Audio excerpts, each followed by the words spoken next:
How would a fight between the F-35 and the Su-57 really shake out? The F-35 is the slower and stealthier competitor, prioritizing long-range engagements like a sniper in the sky. Russia's Su-57 is a whole lot less stealthy, but what it lacks in sneakiness, it makes up for in aerobatic maneuverability. If the F-35 is a sniper from Call of Duty, the Su-57 is an assassin from Assassin's Creed. With a fairly small frontal radar cross-section and the thrust vectoring aerobatics required to turn any air-to-air engagement into a life-or-death knife fight. Is the Su-57 aerobatic enough to get away with bringing a knife to a gunfight? Or is the F-35's more sluggish but stealthy approach to sensor fusion and situational awareness enough to keep the Russian ninja at bay? Let's dive into this. I'm Alex Hollings, and this is Air Power.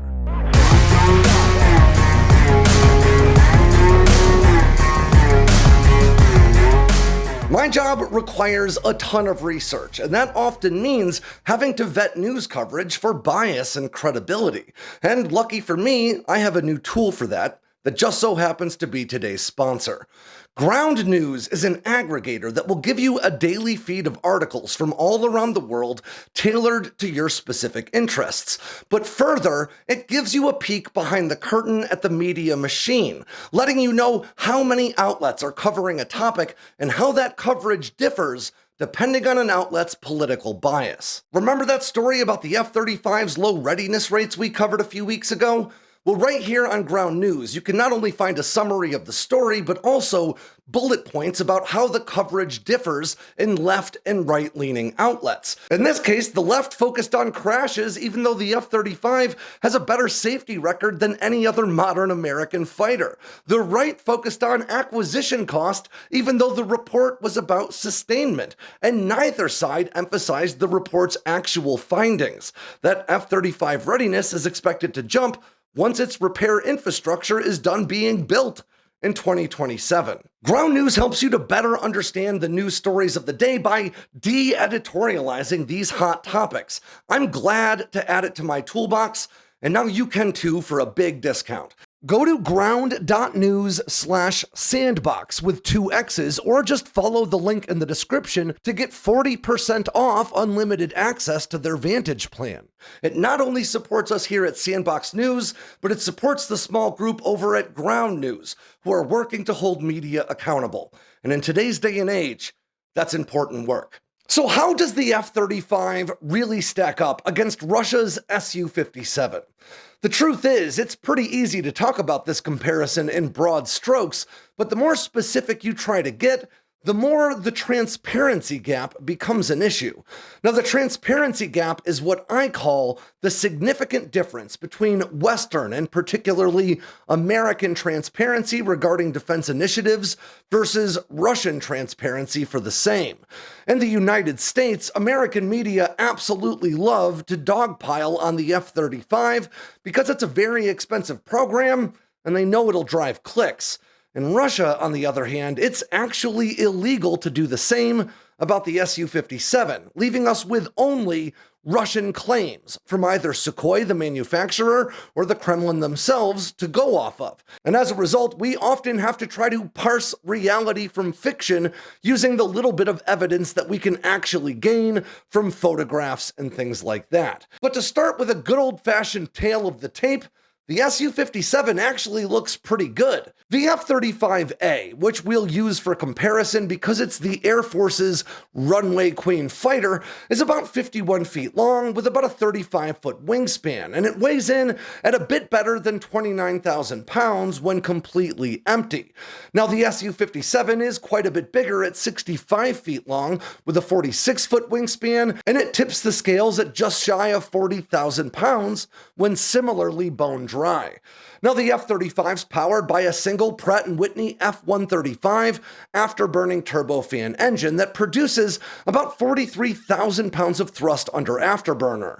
The Su-57, on the other hand, is powered by two Saturn AL-41F afterburning turbofan engines that produce a combined 64,000 pounds of thrust. And it's important to note that these engines also come with 3D thrust vector control, or the ability to orient the outflow of that thrust independent of the airframe, allowing for really dramatic maneuverability. Now, with about a half a tank of gas and a combat load, the F-35 has a respectable 1.07 thrust-to-weight ratio.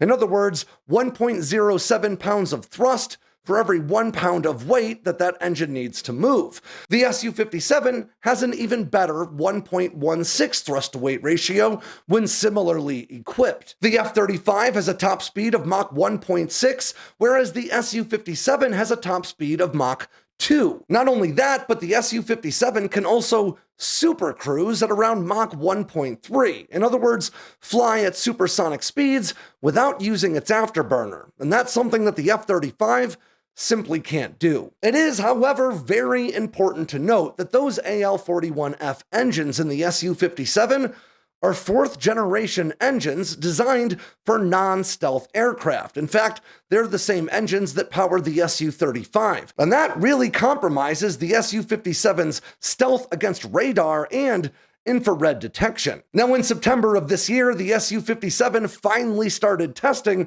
with the engine it was supposed to have all along, the AL-51, which, according to Russian claims, will give it a massive 75,000 pounds of thrust, even more than the F-22 Raptor, while also increasing its stealth, but limiting a bit of its maneuverability by switching from 3D thrust vector control down to 2D, again, just like the F-22. Now, the F-35 is also staring down the barrel of an engine upgrade coming from Pratt & Whitney, but we don't know how much more power it will produce. In particular, however, it will produce more electrical power, which will be important for its Block 4 upgrade. But overall, despite the fact that the F-35 is a bit slower and has less power, that F-135 afterburning turbofan engine is among the most advanced fifth-generation fighter engines on the planet, which means it does a much better job of mitigating both radar and infrared or heat detection, and that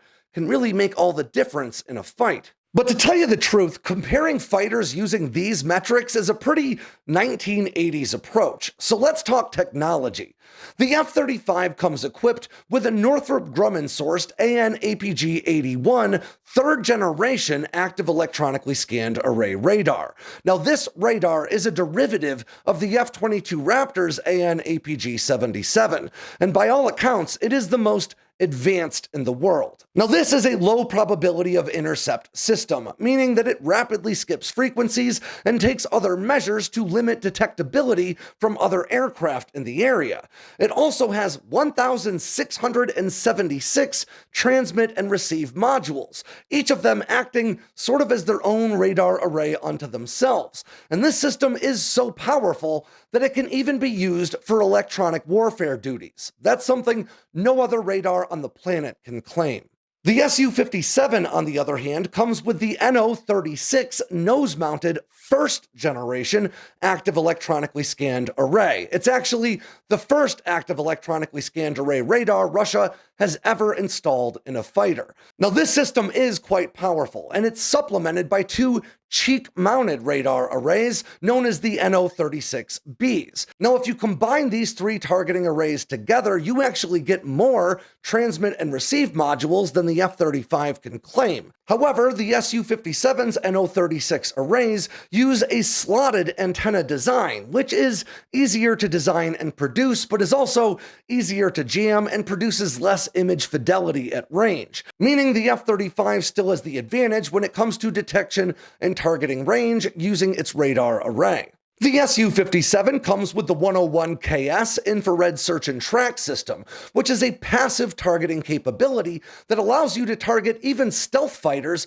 using their infrared or heat signature rather than needing to detect them on radar. And this is a vital capability for air-to-air combat against other stealth fighters. However, that IRST system is mounted directly on the Su-57's nose and is facing only forward, meaning the Su-57 cannot use infrared to detect or target aircraft unless it is pointed directly at them. The F-35, on the other hand, has an AN/AAQ-37 infrared distributed aperture system that gives it full 360-degree coverage, as well as all the sensors you'd find in Lockheed Martin's XR Sniper pod, just mounted inside the fuselage. Now, this gives the F-35 the ability to detect, track, and target heat signatures anywhere around the aircraft. Now, truth be told, the targeting distances for both of these systems have not been disclosed and would depend on a lot of variables. However, it has been widely reported that some of the most advanced IRST systems in service today can target aircraft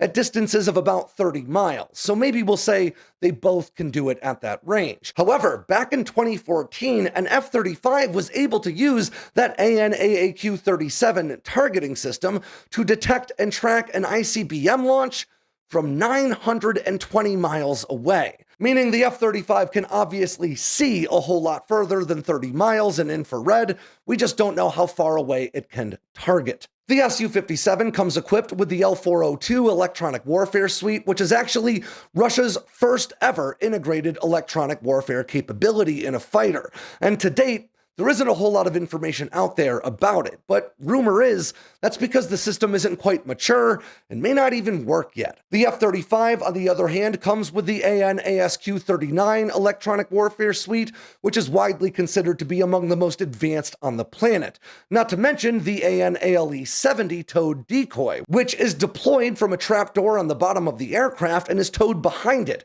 jamming enemy radar and then turning itself into a very juicy target if and when missiles are launched, making it exceedingly difficult to hit an F-35, even if you think you've got a lock. But the Su-57 does have one capability that no other fighter on the planet can claim, and that is its direct infrared countermeasure system, which are two turret-based lasers that can actually dazzle the infrared seeker on an inbound air-to-air missile, causing it to lose its target.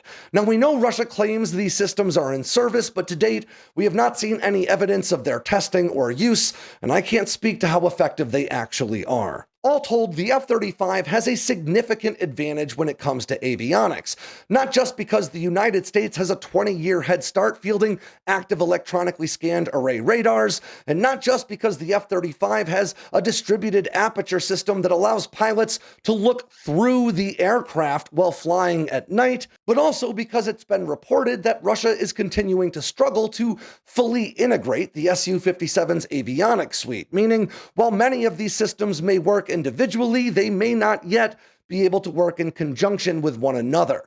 And we've seen similar problems with other Russian fighters over Ukraine, with some Russian fighters unable to use their electronic warfare pods because it can't discern between friendly and enemy radar and ends up jamming them all. But what about weapon systems? Well, the F-35 can currently carry just 4 air-to-air missiles internally, usually 2 AIM-9X Sidewinder missiles, as well as 2 AIM-120D Advanced Medium-Range Air-to-Air Missiles, or AMRAAMs. It's also not entirely uncommon to see F-35s carrying those AIM-9Xs on external pylons, but those Sidewinders are actually coated in a radar-absorbent material, just like the aircraft, to limit any compromising effect they may have on the fighter's stealth.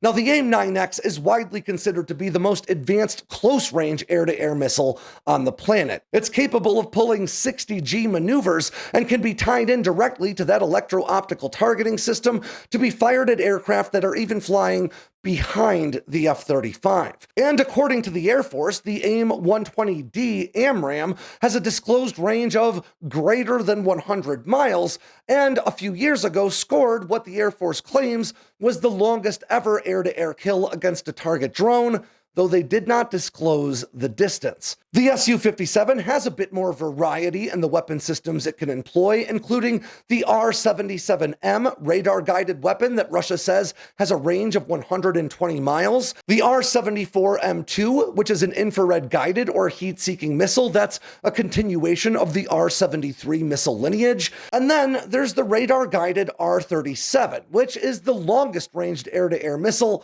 in the Russian arsenal, though you'll find a lot of different claims about its actual effective range. Some say it's 120 miles, some say 190, some say 250. Though so far, the longest range kill Russia has claimed using these missiles in Ukraine has been about 80 miles. But once again, when comparing these metrics on paper, these weapons do seem pretty comparable, and Russia may even seem to have the advantage in terms of overall range. But in reality, there is a very wide difference between the technology and reliability of these weapons. Back in October of 2022, a Russian Su-27 pilot misunderstood a command over the radio and actually fired 2 missiles at a British RC-135 surveillance plane. Fortunately, World War III was averted when both of these missiles failed to function after being separated from the aircraft. They just fizzled out and fell. In other words, just because a missile can do something on paper doesn't mean it can actually do it in a fight. Now, when it comes to stealth, you'll be hard-pressed to find anyone who thinks the Su-57 is even close to in the same class as the F-35.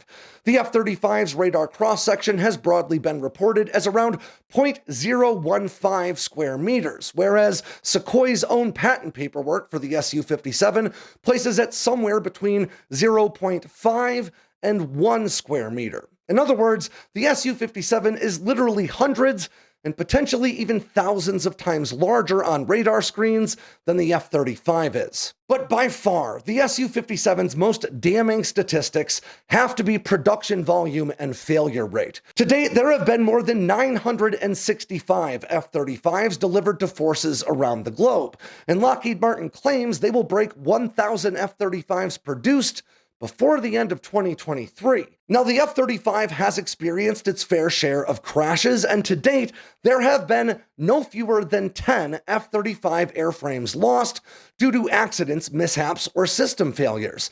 Now, that gives the F-35 a failure rate of about 1%. Now, despite the Su-57's contract being awarded the same year as the F-35's, there have only been 8 serial production Su-57s built to date, and one of them promptly crashed immediately during its first test flight, giving the Su-57 a failure rate of 1 out of 8, or a bit more than 12.5%. That's so bad even the Osprey is giving the Su-57 the side eye. Now, it is important to understand that both of these aircraft are not static. They are both changing every day. In fact, despite being in development for more than 21 years now, the Su-57 has still yet to see service with the engine it was always intended to have. And if Russia ever manages to find a partner with deep pockets who's willing to fund large-scale production of these aircraft, they could ultimately prove to be pretty capable jets. After all, the Su-57 may not be stealthy compared to the F-35 or the F-22, but it is about 15 times stealthier than the Su-27, and that does matter. On the other hand, the F-35 is currently amid Tech Refresh 3, which is a hardware and software upgrade that will enable a whole slew of upgrades to come in what's called Block 4. In fact, the Block 4 F-35 will be such a leap in capability that I would argue it almost deserves its own designation. The Block 4 F-35 will be powered by the same Pratt & Whitney F-135 engine, but upgraded for better cooling that will allow it to produce more power and more electrical output to power onboard systems. It'll also have an even more powerful radar array known as the AN/APG-85, which is rumored to leverage gallium nitride in its transmit and receive modules, which would make it unparalleled in terms of image fidelity and detection distance. The F-35's infrared distributed aperture system is also getting a big upgrade, giving it even greater infrared or heat detection, tracking, and targeting ranges. Its electronic warfare suite is being expanded and made even more powerful, and the Sidekick system will allow it to carry 6 weapons internally instead of just 4. At the end of the day, comparing the F-35 to the Su-57 in this direct one-on-one sort of way really does a disservice to the way wars are actually fought, where it matters more that you're able to network and integrate with other assets nearby for more combined power than it really does how much power you can deliver all on your own. And when it comes to air combat, there are countless variables that can have a huge effect on how any engagement plays out, like the direction the aircraft are headed in when they see one another, which aircraft sees the other first, which aircraft is able to target the other first, and whether or not one aircraft sees the other at all. So what that really means is, despite the fact that the F-35 outclasses the Su-57 in every truly important metric, Su-57s could still feasibly take down an F-35. There are no absolutes in combat, and with enough aircraft in the air, some close-range skirmishes are bound to break out, and in those rare circumstances, Su-57s really would have an advantage. But the truth is, Russia may never field enough of these fighters for that to even matter. Because 7 Su-57s in service, or 10, or 20, or even 50, really wouldn't mean much against 2,000 plus F-35s that the United States ultimately intends to procure, not to mention the next generation air dominance fighter and F/A-XX fighter programs, both in active development and slated to enter service before the mid-2030s. So, even if Russia does manage to put the Su-57 into mass production sometime in the 2030s, they will still have a whole lot of ground to cover if they want to catch up.